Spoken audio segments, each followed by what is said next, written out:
Hello my dear YouTuber friends, and I hope you're all keeping well. Welcome to this new video. I'm back on the Xbox Series S, and I'm going to be showing you a few tips and tricks that you can set up with your settings in Flight Simulator 2020 that will make your user experience that bit more comfortable for you and a bit more user friendly. A lot of these tips and tricks will actually work with the PC version as well, so you can use these whichever version you may be using. So let's not hesitate. Let's get into this video.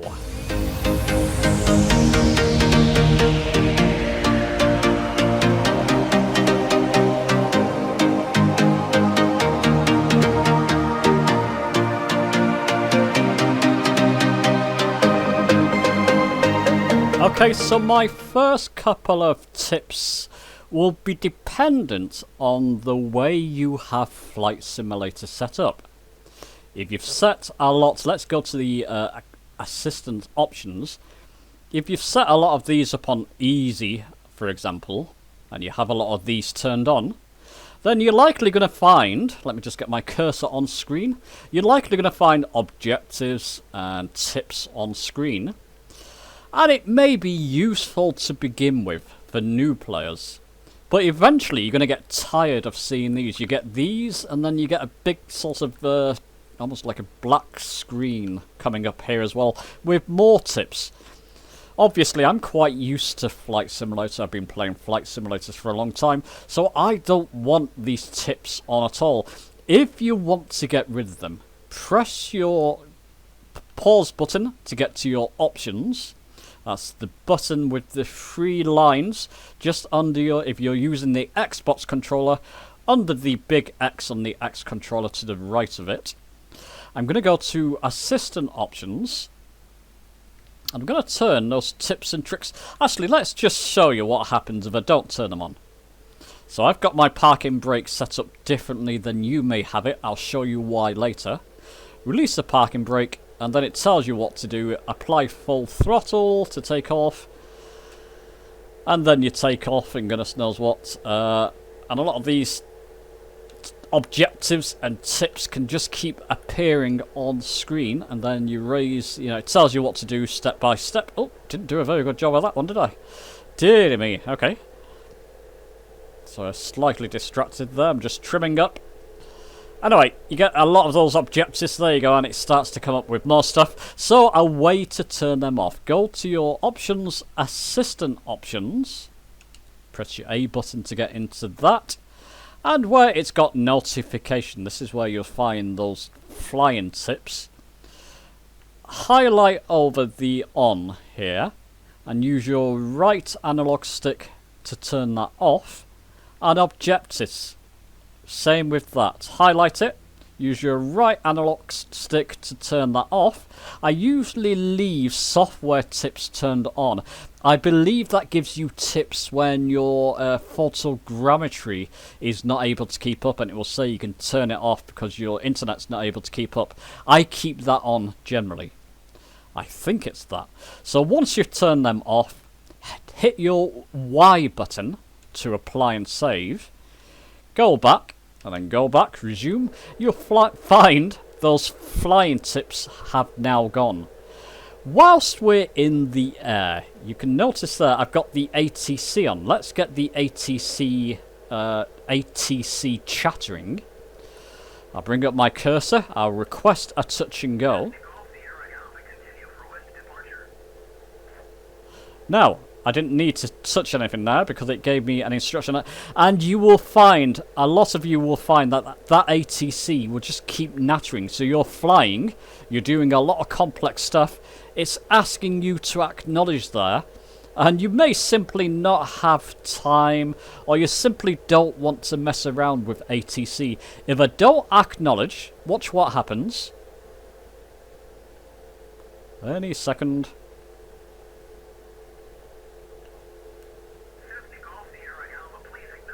There you go, it'll keep asking me to acknowledge, and it can just become quite bothersome.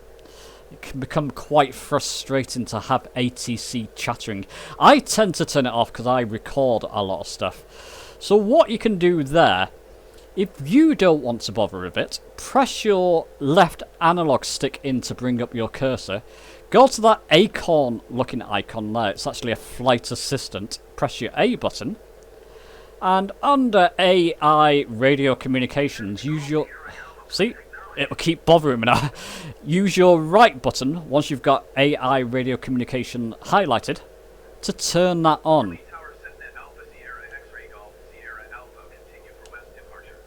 There you go. Now your AI will control your radio communications for you.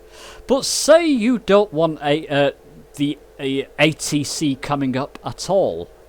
Well, what I tend to do, there's a couple of ways of doing this, but what I tend to do, I let the AI control it, like I did there, so the AI will answer ATC. Then I go to Assistant Options, press your A button there. Go down to User Experience, press your A button to open that menu, and I turn off ATC voices. Use your right analog stick to turn that off. You've got to apply and save that for it to take effect. So press Y. Back. Now ATC, say for example I went there, request touch and go. You will notice there's no ATC voices. You will notice my AI is actually answering ATC as well. So I can cancel my landing intentions there. The AI is answering ATC. You can't hear ATC because I've turned the voices off. I can close that window. I don't have to worry about ATC any longer. So now let's get on with the next tip. Okay, so this next tip is a bit of a hark back to my PC Flight Simulator 2020 videos, how to alleviate the overzealous wind layer that seems to be set on default with a lot of sort of set weather patterns depending on what type of weather or day or night time you set your flights up on. Now you can see, if I'm just flying straight there, you can see the plane is rocking from side to side. If you're trying to land and goodness knows what, or trying to fly to a waypoint, that can completely knock you off course. You're trying to trim, and that wind layer simply gets in the way. Some people like it, a lot of people don't. How to get rid of it? Press your left analog stick on your controller. You get the cursor up. Go to the weather icon, it's the cloud icon up here, press A. You can see now how that wind layer is knocking my aircraft around. Some people get travel sickness with that, or motion sickness. It's this, looks like a tap, or like a cloud blowing, I think it is. Anyway, press your A button to select it, and then go over here, press your A button again to delete that layer. You'll have to do this every time you set up on a flight. You can press the button there. Now you can see everything's pretty steady. Let's get rid of that. I'm not being knocked around left and right any longer. And it makes your flying much more precise as well. Now the next tip. I believe by default there's no active pause. Let's go to options and control options and turn my controller back to its default profile. So this is how the profile comes, how the simulator comes by default. I'll go search by name. I'm going to type in here active pause. Going to make us type the whole thing in, isn't it? It is active pause. There we go. And you've got toggle pause, which goes into your menu. Toggle active pause, by default there's nothing set up for it. If I go to my profile that I've set up with my controller, I've actually set I've actually set a button for active pause, which is holding down A and pressing the up part of the D-pad, as you see there. So hold down A button and press up on the D-pad. Depends where you want that, but I highly recommend that you put an active pause in there.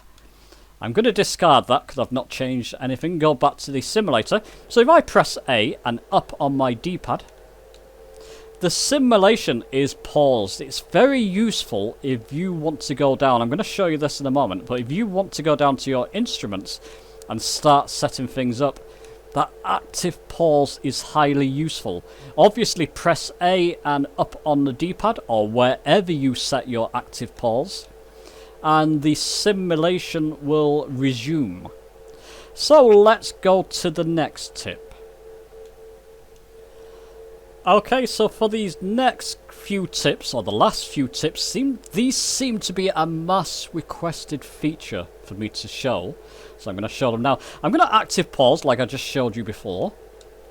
I'm going to press by default my left bumper and down on the D-pad. Press it twice. You'll get to your instruments. Now I've changed, I'll show you in a minute, but I've changed my left and right on the D-pad so I can alternate between the instruments like that. And I can go back, so if I want to get to that screen I can press left, right. If I want to get back to the first screen I can press left. If I want to get back to my cockpit view, hold down the bumper button, left bumper button, and press up again. And that's by default will take you back to your cockpit view. So left bumper button and down, press it a couple of times, you'll get to your instrument views. Now let's go to options. I'm going to go to control options to show you how I set up my left and right on my D-pad. So I'll search by input, click left on the D-pad. You can see there, that's now showing as previous instrument view. Clear that input.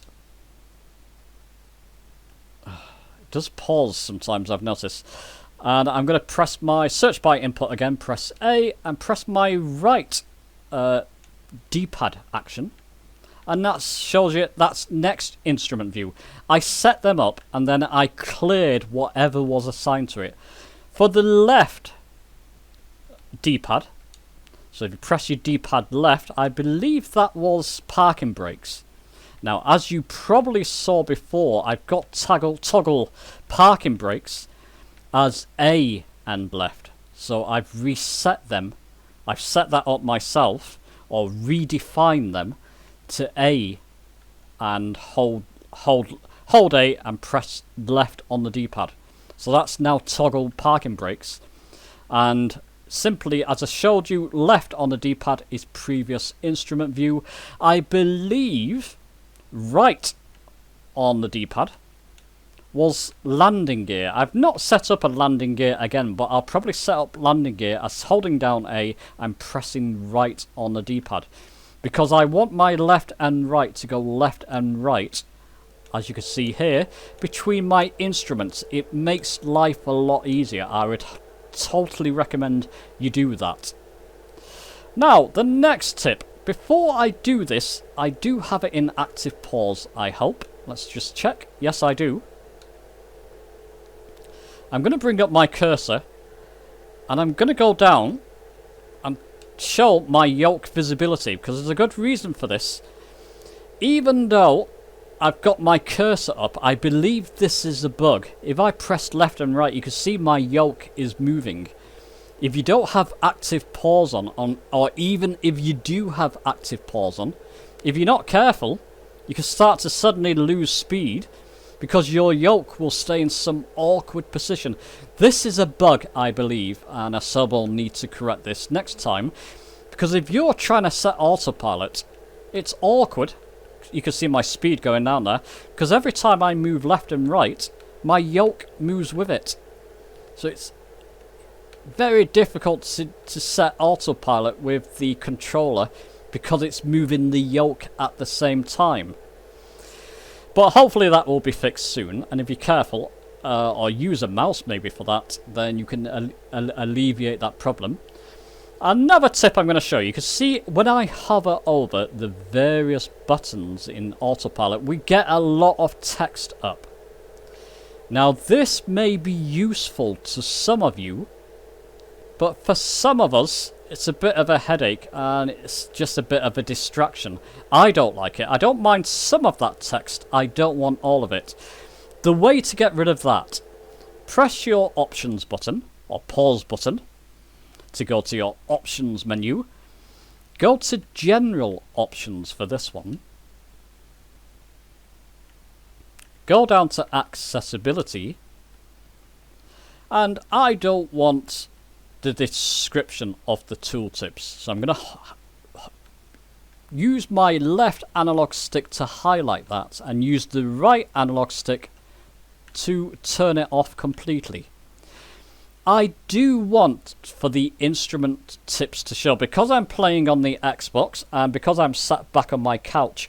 When I hover over the various autopilot functions, I want the name of each function to come up so I can clearly see it. So I'm going to leave that the way it is on instant. I believe on the PC there's another option where you can turn it to legacy. And let's apply and save that. Let's go back. Let's show you what changes I've affected. So when I hover over each autopilot button, all I'm getting now is the name of each function. On the PC, if you turn it to legacy, you won't get that flashing blue icon. And if you turn the names off, you won't get the name coming up either. It's a bit easier on the PC. See, that yolk bug is a real problem. It's a bit easier on the PC because you're sat in front of your monitor. With the Xbox, you're sat back a bit. So I would highly recommend leaving the name tags on so you can see the name of each function. But turn the description off, otherwise it gets a bit cluttered. Okay, so that's about it for my tips and tricks for the Xbox to make it a more comfortable experience and user-friendly experience. In the next video, I'm going to show you, I'm going to set up a flight plan on the world map and actually fly with the Xbox controller the whole flight using autopilot functions. So watch out for that one. Let's get back up top. Let's unpause the simulation. So let me know your thoughts below. If it's been useful, I would appreciate a like on the video. Subscribe for more. As you know, I'm always releasing flight simulator related videos and trying to help a lot of people out. Subscribe for more, and I'll see you soon.